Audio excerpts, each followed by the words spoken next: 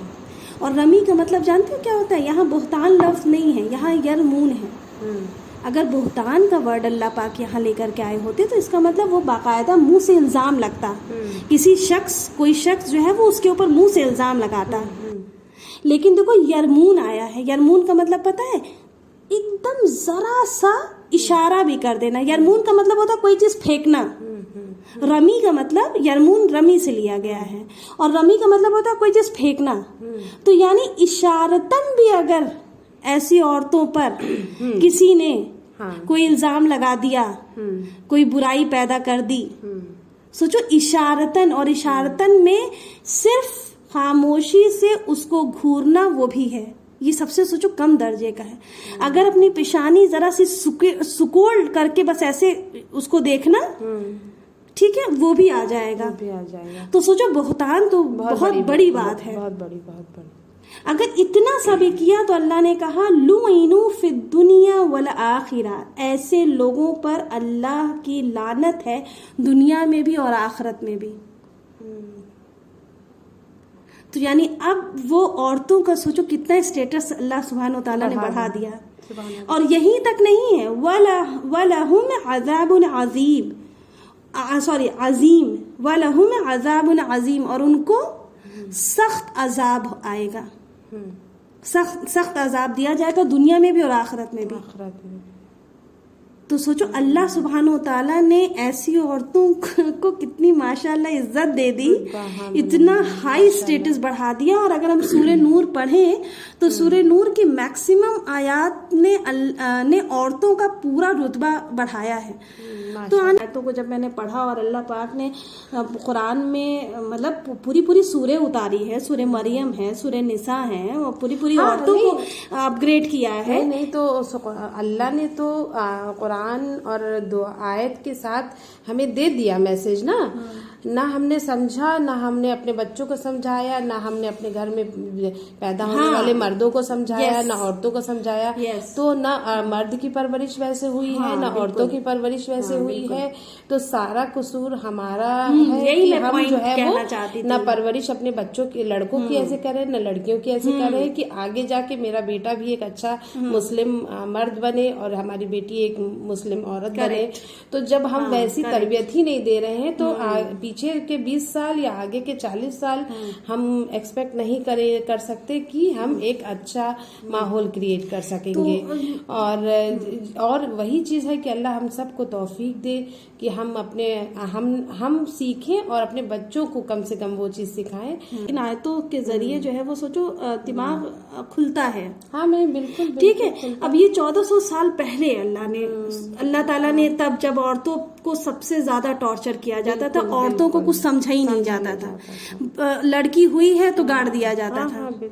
تو اس ٹائم پہ جب اللہ سبحانہ و تعالیٰ نے عورتوں پہ جب اتنا ظلم ہوتا تھا، جب اس ٹائم پہ ایجوکیشن دی، بس یہی چیز ہو جاتی ہے کہ ہم جو ہے وہ جب لفظ بلفظ اللہ سبحانہ و تعالیٰ کے قرآن کی جاننے کی جب ہم کوشش نہیں کرتے ہیں تو وہی ہوتی ہے کہ ہماری زندگی جو ہے وہ امبیلنس ہو جاتی ہے. اور پھر نبی صلی اللہ علیہ وسلم کی سنت، اب دیکھو نبی صلی اللہ علیہ وسلم ایز اے ہسبینڈ، ٹھیک ہے، ایز اے فادر وہ ہمیشہ بیسٹ رہے ہیں. بالکل بالکل. اگر بہن ہوتی تو وہ ظاہر سی بات ہے ایز اے بردر بھی وہ بیسٹ ہوتے. بالکل بالکل ہے نا. تو ماں بھی زندہ ہوتی تو وہ بیسٹ جو ہے وہ کیا کہتے ہیں کہ سن ہوتے. تو یہ تو نبی صلی اللہ علیہ وسلم ایون آج کل کے ٹائم پہ ایسا کہاں کوئی کرتا ہے کہ کوئی باپ ہے وہ جب بیٹی جو ہے وہ آئی ہے ملنے کے لیے تو اٹھ کے کھڑا ہو گیا، پیشانی چوما اور آ کر کے بغل میں بیٹھا لیا. یہ ساری چیزیں تو جو ہے وہ اب ہماری سوسائٹی میں آنی چاہیے. اور اس سے کیا ہوتا ہے نا، خوبصورتی پیدا ہوگی. بالکل. دلوں میں خوبصورتی کے ساتھ ساتھ گھروں میں خوبصورتی پیدا ہوگی. تو دیکھو یہ ٹیچنگ میں نے کہاں سے لی؟ قرآن سے ہی لی نا, اپنے نبی کی سنت سے ہی لیا نا. باقی تو مجھے دنیا کی کسی کتاب نے نہیں سکھایا. دنیا کی کتاب نے تو مجھے, میں پڑھوں تو مجھے تو فیمنزم بنا دے. بالکل بالکل, ہے نا. بالکل. تو میں امید کرتی ہوں کہ آپ کو جو ہے وہ یہ آیت سمجھ میں آئی ہوگی. اور جزاک اللہ خیرن کثیرہ آنی, تم آج میرے ساتھ رہی. جزاک اللہ خیر. اور ہمارا ڈسکشن جو ہے وہ کافی پہ چلتا رہا. تو اور انشاءاللہ آگے بھی کسی نہ آیت کو ہی لے کر کے ہم انشاءاللہ ڈسکشن کرتے رہیں گے. السلام علیکم.